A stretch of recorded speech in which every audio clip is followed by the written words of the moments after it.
This is News Talk 980 CKNW. Well, what day is it? Drex and I are all bleary-eyed after that election result last night, early this morning. Is it Wednesday or Thursday? Yeah, I know. For the next few weeks, we are still going to be sorting out who won, what happened in the BC election. But there are some things we know for sure when it comes to the economic and the financial challenges facing the province. So on that note, let's bring in Michael Campbell. He's the host of Canada's #1 rated financial show. It's Money Talks, to get the specifics. Now, Mike, let's run through some of the challenges facing the BC government, no matter what form it takes, and we might get an idea of that in the next few days. What jumps out at you straight away? Well, obviously, we still got the softwood lumber tariffs are still with us. I mean, it doesn't matter who forms or what form, as you said, forms government, and the trouble is, of course, that's federal government jurisdiction on international trade. Our provincial government really can't have much impact, but they'll feel the impact.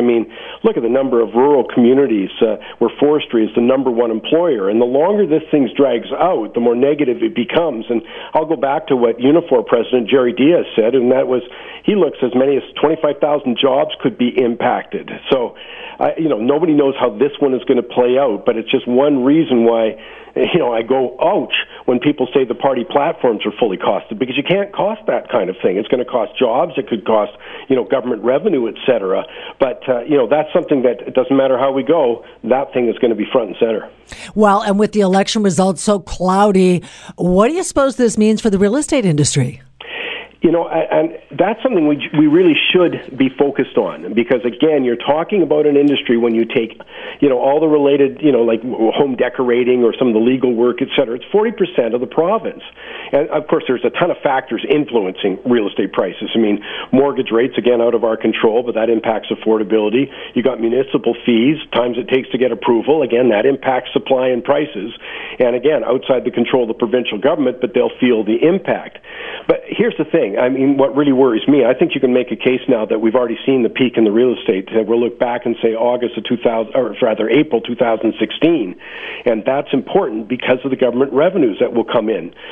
All three parties love the idea of the foreign buyers tax, which to me basically said that we want to send money to Seattle and Toronto. The Greens even wanted to raise it to 30%, and then they wanted to have the property purchase tax escalate up to 12% on $3 million homes.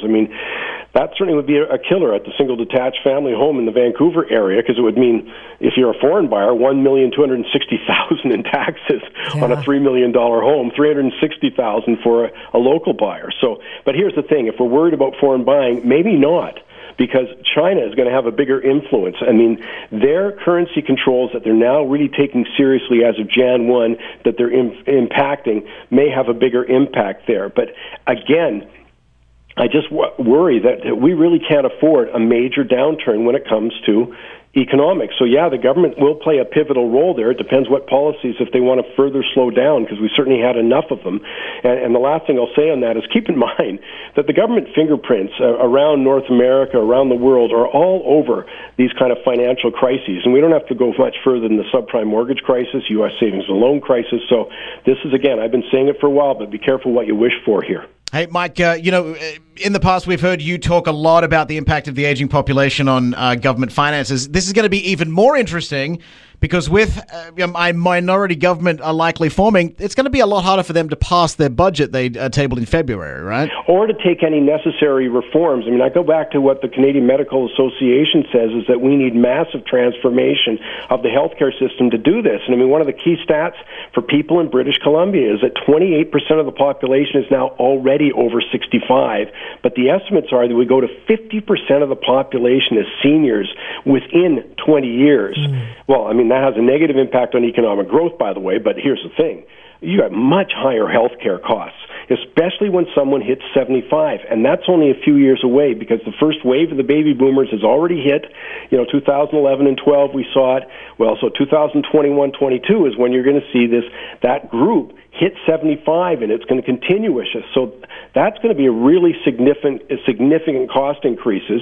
That doesn't matter who's in government. But the other thing that sort of worried me is nobody talked about it in this election, hasn't talked about it coming up to the election. And again, a minority government may have trouble kind of making the changes that we really do need to make to that healthcare system. Otherwise, healthcare spending is going to squeeze out virtually everything else by the time we get there. So much economic uncertainty. Let's throw NAFTA on the pile. Yeah, absolutely right. And that's the challenge here for any government that comes in is, what the heck is going to happen there? I do think there's going to be changes, by the way, because I think the Trump administration wants to get a political win.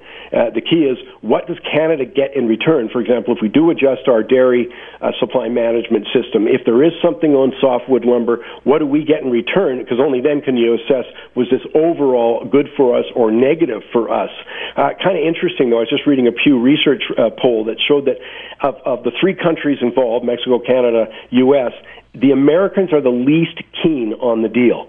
About 50-50 split, which I think will make it easier to mobilize support for some sort of the kind of thing that we've just seen with softwood lumber tariffs getting piled on there. So I think you're absolutely right, Linda. That's what we're going to see, and again, a big uncertainty. Hey, Mike, before we leave this, any final thoughts on NAFTA? Yeah, well, all of the thing. There's the thing I thought about the election. I thought was, I'm a little worried that we don't have more emphasis on evidence-based policies when it comes to economics. There's a lot more debate in politics than there is in economics. For example, one of the things we heard during the campaign was, we're going to go back to an HST or not. Well, I'll tell you this. I don't think you have to, by the way. The suggestions came out of a paper that was part of the tax reform committee that was looking at stuff last year. That there's other things you can do besides go back to an HST that makes your tax regime much more efficient. We know, the economists certainly know and agree, that the worst way to tax is corporate taxes because it's so mobile. The best way to tax is through sales taxes because it doesn't discourage you from working and stuff like that. So I hope we can get more, now that the sort of campaign's over, we can get back to more evidence-based stuff. But it brings me to the last thing, Drex, and that is we got to keep an eye on the U.S. when it talks about their tax changes. It looks like they may not be able to get it through in the next 6-8 months, but it might come after that. And they're talking about a significant lowering of the U.S. Corporate tax rate to 15%. Makes us less competitive. That means you could attract less capital to your area. And we talked, all three parties talked about, let's get a tech industry here. Well, taxation is going to play a major role. Individual and company taxes are going to play a major role in whether we're successful in attracting that. So that's the last thing I'd throw out there, that we've got to keep a very close eye on what the U.S. does with their tax code. Interesting times. Michael Campbell, thanks for joining us. My pleasure. Vancouver's News, Vancouver's Talk. This is News Talk 980, CKNW.